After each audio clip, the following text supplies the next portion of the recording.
Bonjour les amis, j'espère que vous allez bien. Alors, cette vidéo est la suite que vous avez donnée concernant le stress, les impacts du stress sur votre organisme, les maladies qui peuvent être déclenchées à cause uniquement de ce facteur de stress. Et aujourd'hui, bien, comme promis, vous allez me dire mieux vaut tard que jamais, je vous amène enfin des solutions simples pour vous protéger de celui-ci. On vous fait un petit rappel des fonctionnements du stress. Donc, aujourd'hui, évidemment, on n'a plus d'un facteur, ne serait-ce que ce qui se passe au niveau mondial qui va impacter la vie de chacun.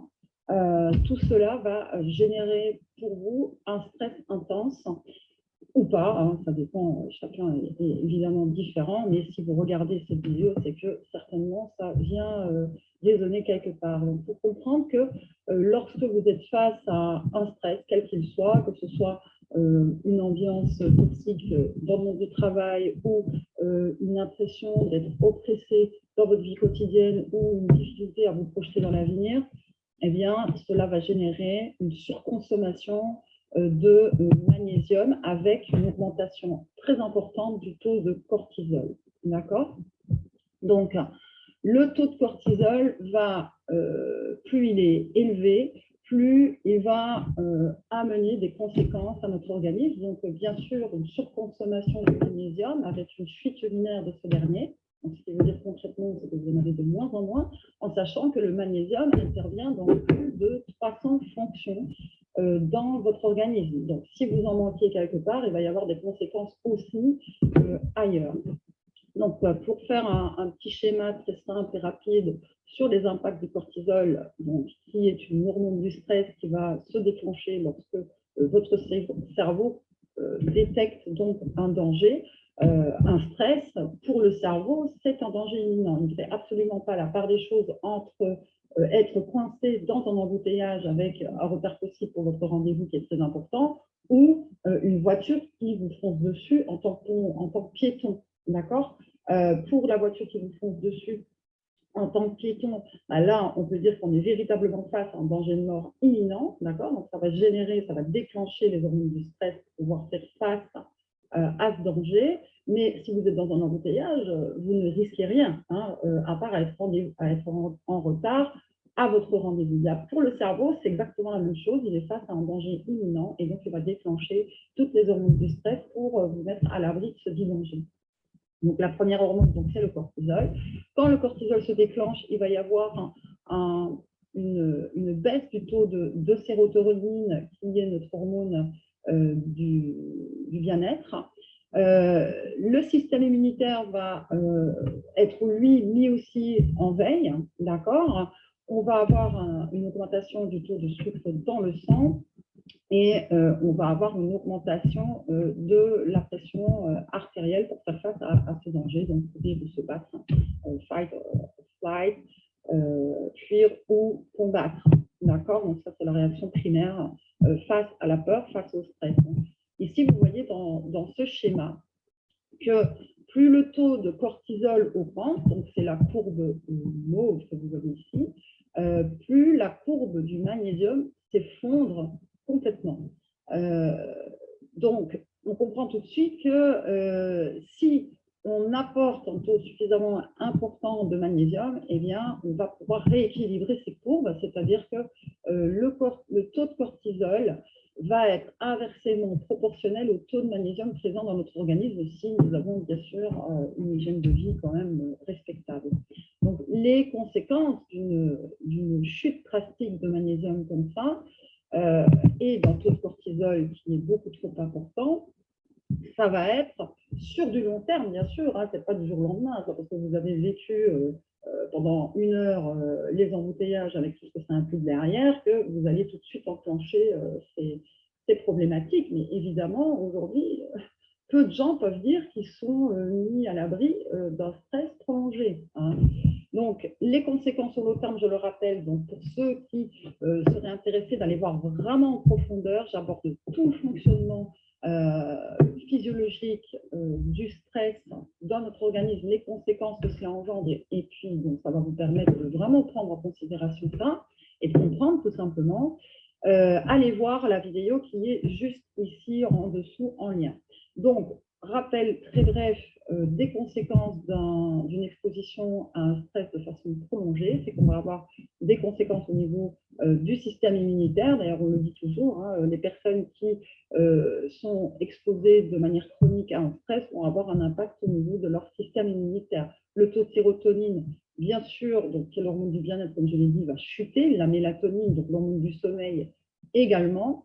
Le taux de dopamine, également. Le GABA, neurotransmetteur qui apporte l'apaisement, le calme, va également être en chute libre. Il va y avoir une augmentation des triglycérides circulants, donc augmentation du cortisol et du sucre dans le sang. Donc, on va vers des pathologies de type diabète, hypercholestérolémie et problèmes cardiovasculaires, bien évidemment, en tout bout de ligne. Et puis, une augmentation de l'inflammation et des radicaux libres. Alors, si vous voulez comprendre par quel processus on en arrive à ces conséquences désastreuses, allez voir cette vidéo que j'ai mise ici en dessous. Donc, qu'est-ce que l'on peut faire concrètement pour remédier à cette problématique? Bien, vous l'avez vu, donc la première je dirais, consommation de votre organisme face à un stress étant le magnésium et toutes les vitamines B, eh bien, forcément, ça va être de vous apporter un taux de magnésium suffisamment intéressant avec les vitamines B. Donc, si vous êtes très exposé à du stress, vous pouvez aller carrément jusqu'à 500 mg de magnésium par jour, en privilégiant les formes citrate ou glycérophosphate qui sont les plus biodisponibles pour l'organisme et les mieux tolérés. Hein. Vous avez un tableau ici qui vous met toute une série de sels ou de transporteurs de magnésium.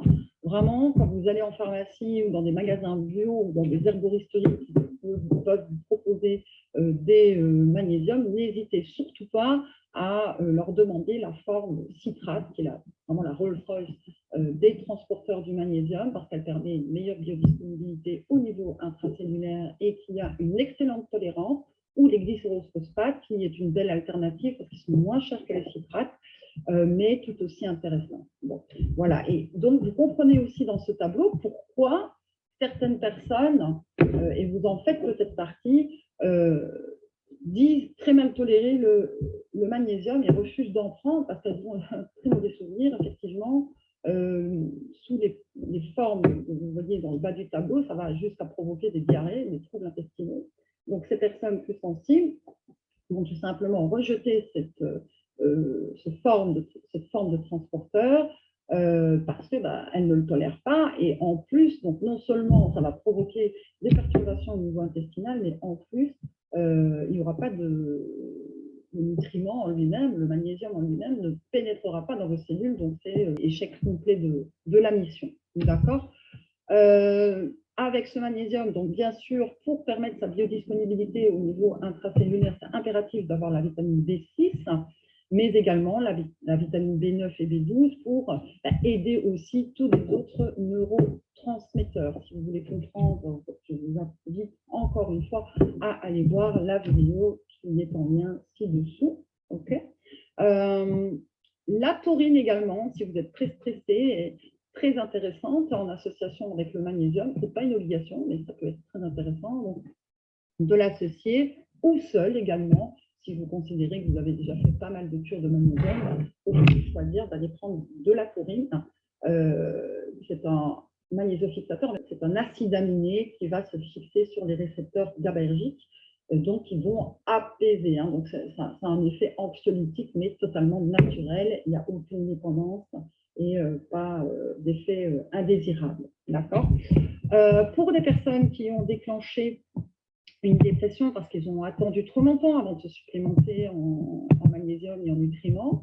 Donc ici, vous voyez, donc je reprends toujours cette courbe, ces courbes ici, avec le taux de sérotonine en vert et vous voyez le taux de cortisol en marron.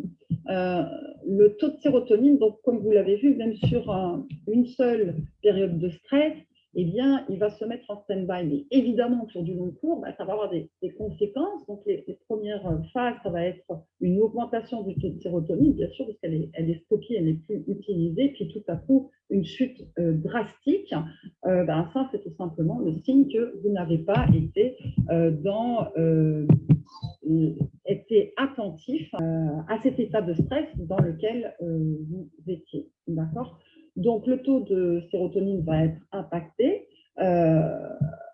Comme je vous l'ai dit, si vous prenez par exemple 500 mg de magnésium, vous allez inverser les courbes, donc c'est-à-dire que le taux de cortisol va automatiquement s'effondrer parce que l'organisme aura un taux tellement important de magnésium que finalement, on va compenser l'effet de stress.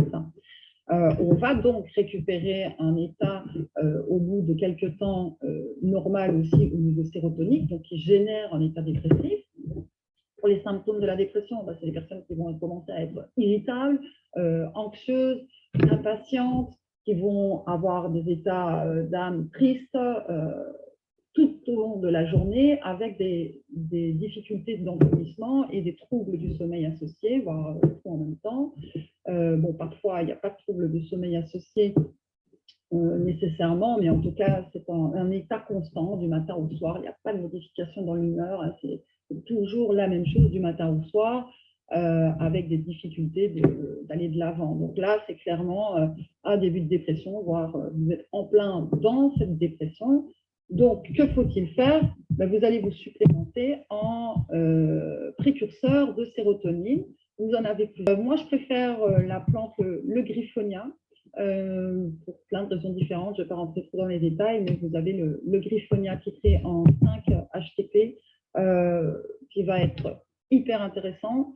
Vous avez également le safran, l'extrait de safran sous forme safranale, par exemple, qui, lui, n'est pas un précurseur de la sérotonine, mais qui est qui va empêcher la recapture de la sérotonine. Pour faire simple, c'est un peu le même fonctionnement que les antidépresseurs classiques chimiques, sans tous les effets indésirables que l'on rencontre et qui donc ne provoquent pas non plus de dépendance. Donc, c'est vraiment un produit hyper intéressant qui va permettre donc de rétablir un taux de sérotonine intéressant et associé au griffonia. Donc, vous allez avoir un impact sur les deux plans. Donc, d'une part, sur avoir un taux important de sérotonine directement grâce au safran, et puis l'apport, si vous voulez, des briques de construction de la sérotonine par le griffonia, toujours associé les vitamines B6, B9, B12. Ça, c'est pour tous les neurotransmetteurs de manière générale. Ce sont 3 vitamines B qui sont hyper importantes pour permettre la transformation, si vous voulez, de ces précurseurs en neurotransmetteurs. Okay, donc ça, c'est pour l'état de dépression. Donc, je rappelle la chronologie de l'état dans lequel vous allez passer. Si vous êtes, par exemple, en dépression, c'est que vous aviez au préalable un stress chronique, un stress important que vous n'avez pas pu prendre en considération, vous n'avez pas pu régler, d'accord ? Et bien, le bout de ligne, ça va être, une des conséquences, ça va être la dépression. Donc, vous pouvez associer bien évidemment du magnésium. Donc, 500 mg pour le premier mois, vous pouvez le faire 2 mois sincèrement sans problème parce que le magnésium, même si vous en avez trop pris par rapport à votre besoin, il va tout simplement être éliminé dans vos urines sans aucune conséquence. Il n'y a pas de surcharge possible. Donc, allez-y, il vaut mieux trop peu dans ce cas-là parce qu'il y a le feu, j'ai envie de dire.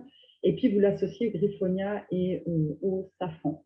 Pour des personnes, donc on va reprendre le schéma, qui vont avoir plutôt le taux de dopamine qui s'effondre, ça veut dire que vous avez un taux de tyrosine qui s'est également effondré, tout simplement parce que la tyrosine va permettre également la construction des hormones de stress. Donc, vous imaginez bien que si vous êtes tout le temps en train de fabriquer des hormones de stress parce que vous êtes exposé au stress, eh bien, à un moment donné, vous n'aurez plus assez de tyrosine pour fabriquer la dopamine, qui est un neurotransmetteur qui nous permet une mobilisation de soi, une excellente concentration.